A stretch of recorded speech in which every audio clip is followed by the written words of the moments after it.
Now what do you think of if I say affordable, fun, but proper driver's car? There's not a huge amount of them out there, but I've been given the keys to something pretty fun. I've been out filming with it all day and I can't wait to show you guys all around it. And the reason why this feels so damn good. So let's go take a look.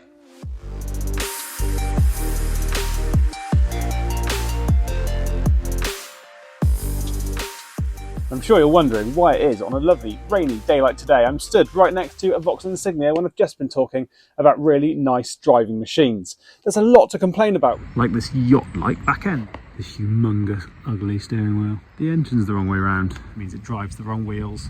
And the way that it wallows around on the road, much like this. But it is a tool, and that last point is one that we're going to come on today, and the reason why the front wheel has been taken off this car. Now, most suspension setups are called McPherson strut. Now this was all started by the fact that they wanted to try and save money, but also a little bit of space. The McPherson strut system uses the strut as one of its mounting points. The strut comes right up past the tyre here. It's much, much taller than the other option, but it does also make it a lot thinner. So when you've got an engine sat in the middle of there, it does save quite a lot of space. So what is the other option? The other option, and the one that the automotive world goes absolutely nuts for, is called double wishbone suspension. The fundamentals of the suspension system are pretty much the same, but then it kind of has to be. What you've got is a wheel which is turning, hopefully very fast, and it's then having to move up and down to make it as smooth and nice in the cabin as possible. The double wishbone suspension does have a strut with a damper and a coil, which is mounted above the wheel, but the difference is the mounting points behind the wheel. So let's have a little look at what we've got on a McPherson strut system. Now, as I say, this is literally just an example because most cars have got this as a system.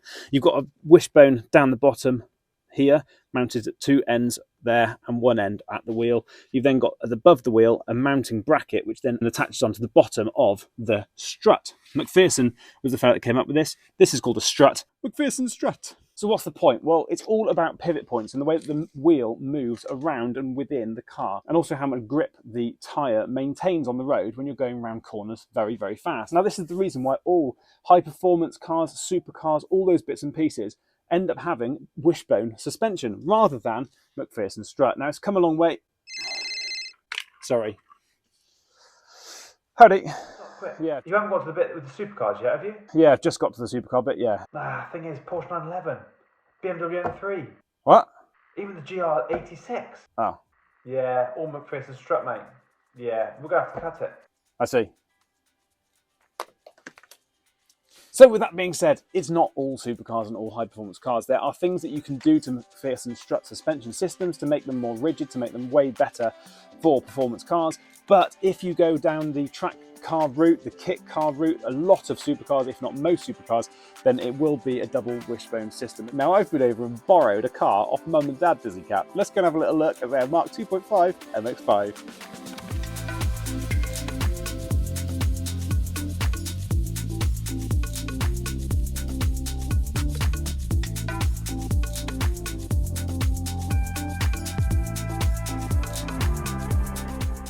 So this is Mum and Dad Dizzy Cap, Mark 2.5 MX5. It's a really cracking little car. They've had it for about 10 years or so.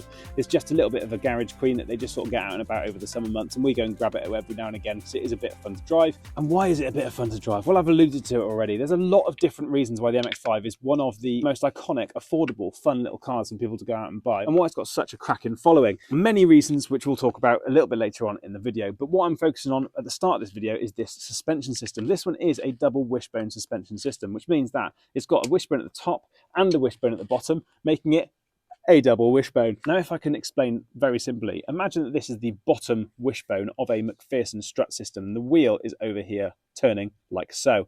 Here is the upward strut. Now, there's a joint down here which has to do the turning with the wheel, and a joint up here which also has to do the turning with the wheel. If I can also exaggerate massively the movement that happens in this system, the wheel can go from down here and pointing a lot like this to up here and pointing a lot like this. It's far more difficult with a McPherson strut system to be able to control the camber of the car and make it predictable. With the double wishbone system, however, the strut and the coil, they're mounted lower down and it goes through the top wishbone and is attached to the bottom wishbone. inboard of the steering, which is why the system is much wider than the McPherson strut system, but it is a lot shorter. So for a car like this, it's absolutely spot on. And there's many and varied reasons why this is a better system for the car. One I've alluded to already is the camber angle of the tyre as you're going around corners, especially fast changes between corners with the body roll of the car. The camber of the wheel makes a hell of a difference to trying to increase the grip on the road. But on top of that, the suspension moving the wheel up and down is completely independent of the system which turns the wheel itself, meaning it's eliminating any sort of lag within the suspension system that is fighting against the steering. Now this gives you a feeling unlike any other, and you can really notice it in a car like this when you're out and about. Instead of sitting in Insignia pretty much solidly like this,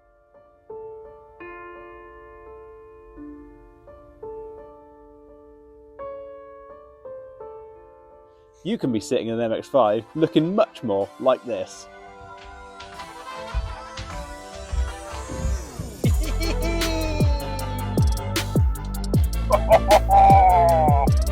Just wicked. Right, enough of this shenanigans, guys. Let's get out and let's have a little drive.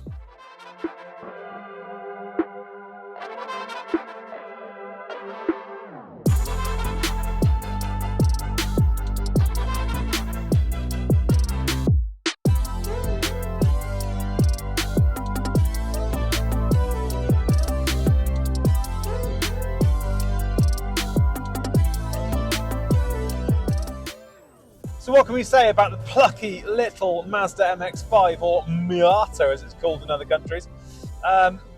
It's just a pleasure to be in. The stuff about drivers' cars which are really important, it's about the fact that it makes you feel like part of the machinery. You become one with the car. I might not show my wife this video. There's a lot of that within the MX5. It's a really, really nice driving position. And if I just nudge the camera down slightly, you can see this tunnel here is the drive shaft for the rear wheels. Oh, something we haven't talked about before, but you guys all know it. There's a drive shaft running straight through here. Prop shaft. The gear lever goes straight into the gearbox. It feels really, really solid and direct. Having this slight bulkhead style here, armrest, your hand just falls onto the gear stick. And it really does just make it a really, really nice place to sit. That is just standard A to B style driving stuff. When it comes down to the real nitty gritty of wanting to be part of the car, you're sat very, very low down. Obviously, it's a low two-seater roadster, but then you come from a 30 limit to a 60 limit. You drop it down a cog or two, and you give it a bootful, and God, she screams, really screams. It is such a cracking little engine. It's a 1.8 injected engine designed by Mazda themselves, so it's sat in the engine bay transversely. Longitudinally. Gearbox directly behind it. It's driving the rear wheels. You are being pushed along in this little car. Now, something we've seen on a previous video is a BMW 840i. This is a car that I filmed last year. And actually, it was one of the cars that I mentioned was the most rear-wheel drive feeling car that I've ever driven. That is that you feel like you're being pushed. You feel like the rear wheels are doing the work. Now this car hasn't quite got that. The reason for that is the fact that it is a 1.8. It's around 140 horsepower. It's not the biggest engine in the world. It's not going to pull your face off. Now in this car, the handling and the engine are really, really well balanced. Feels like it's right at the sweet spot where it should be. Now if you want to take the car to its absolute limits and chuck on a little supercharger, take the power up a little bit, then I can see why you might want to do that. But actually, as an all-round, really cracking little Sunday driver, or even a daily driver, this thing is absolutely wicked. The other thing to note about this little car, and specifically this little engine, is that it is a Japanese 4-pot, which means it needs a little bit of revving. It's fine. Sat here, 40 miles an hour, 2,000 RPM. If you want to get the most out of this engine, you really do need to get the revs up. 5,000-6,000 RPM. It redlines up at 7. And here I am driving some pretty nice little A-roads. And as I keep saying, this suspension setup, the handling on this car, everything all put together just means that you don't feel like you're at its limit. In fact, it's a little bit worrying because you become the limit.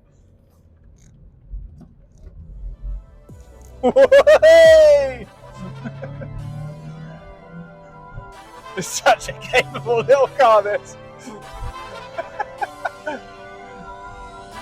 Wicked, just wicked.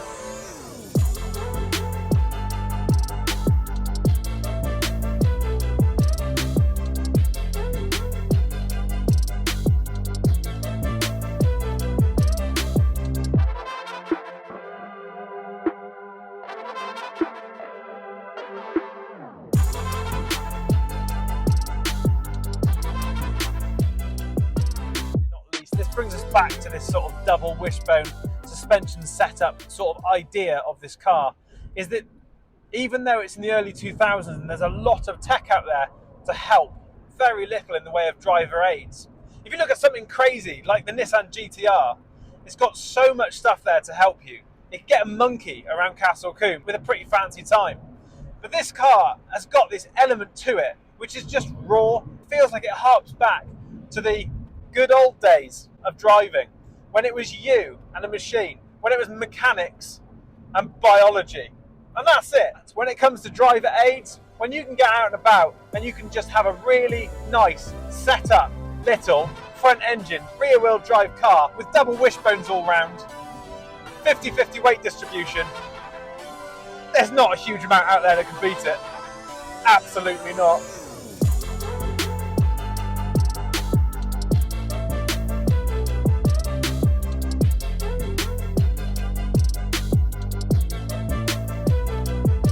Double wishbone all around, you hear me say? Yes, you did. Now the Mark 1 MX5 had this as well. Independent rear suspension, which means that it doesn't have a solid axle like the Ford Capri, which is then stuck to leaf springs. It's absolutely terrible. It's got the diff, which is sat in the middle of the car attached to the chassis, and then drive shafts off the side of that to each of the wheels independently. Now this is important because it's unsprung weight. The unsprung weight that a car has is really detrimental to the way that the car feels. If you imagine the Capri rear axle is all unsprung weight, which means that it's at the wheel end of the springs, not the body end. So when you go over a lump, a big lump, and the wheels are pushed up into the wheel arches of the car, the axle has to do that jump too. And with that, obviously, a large mass of metal moving in one direction, there is a point at which that has to continue happening. So to get the wheels back on the ground as quickly as possible, or at least the grip back on the ground as quickly as possible, the springs of the Capri are having to work quite hard to push all that weight back down. So on these sort of cars, you've got the wheel, you've got the brake makeup, and then you've really just got the ends of the wishbones, which is sort of, that is the unsprung weight. Keeping that to a minimum just means you keep the wheels, the grip, and the pressure on the road exactly where you want it. Now there are some obvious limitations with the Mazda MX5, one of which we've alluded to already. It's not blisteringly quick. It won't rip your face off. However, pulling out from a 30 to a 60 limit or just pulling off the lights, it is fast enough to have a lot of fun in. It is a very lightweight little car. The other one, and the big elephant in the room, especially I hear for the Mark II and the 2.5, is actually the cabin space. Now I'm 6'1" and I am a little bit cramped in this car. I have to make sure that I'm wearing some pretty flat-soled shoes, not walking boots or something like that, because that does hinder where my knees can be sat. I'm sat at the moment with my heel quite far forward, which means that if I'm doing anything but full on the accelerator pedal, which is obviously the optimum place to be, then it does mean that my foot is at a slight angle, which is just keeping my knees out the way of the steering wheel. This isn't a massive issue, it's just something that you sort of have to try and get used to. And just driving the car for a couple of minutes even, you sort of do get used to that aspect of the car. It's not a massive issue. But any taller than me, I do see how people would struggle. The other massive limitation, and a big limitation for me, is it's a two-seater. Now I've got two kids, you've seen them on the channel before, they come along to the show. Sproggins number 1 and Sproggins number 2. I can't take them to shows in this car. That's a real limitation for a lot of people nowadays. I do see more and more families, people, dads, mums taking their kids out to car shows. And to have a car like this is a restriction. It's a bit of a pain in the ass. It has got a soft top. You can get these hard tops. I don't know if they're ever sold actually off the shelf, but they're aftermarket hard top and it does look very, very nice in the car. But it does mean that you're going to have to stow that somewhere on the days that you want the roof down. You've still got the roof sort of sat there ready to go, which is what I'm probably going to do tomorrow on the Dizzy Cab Convoy. But the open top driving is a lot of fun, but sometimes it can get a bit noisy in here. It's not the most comfortable car in the world, I can imagine, on a motorway journey. Having said that, for getting out for a blast on UK roads, you just can't beat it. You just can't beat it. There's a lot of comparables. There are a lot of comparables. GT86 is up there, obviously, GR86 now. Very, very cool and capable little car. MR2, fantastic little car, which has got the benefit of the mid-engined aspect of that car. But I really like this front-engine rear-wheel drive configuration. I like having the bonnet in front of you. For these sort of drives, for these sort of cars, I think I'm going to go with an MX5. Now that, everybody, is why this is an absolutely wicked, affordable, quality little driver's car. Now I'm off to go and check out these double wishbones one more time.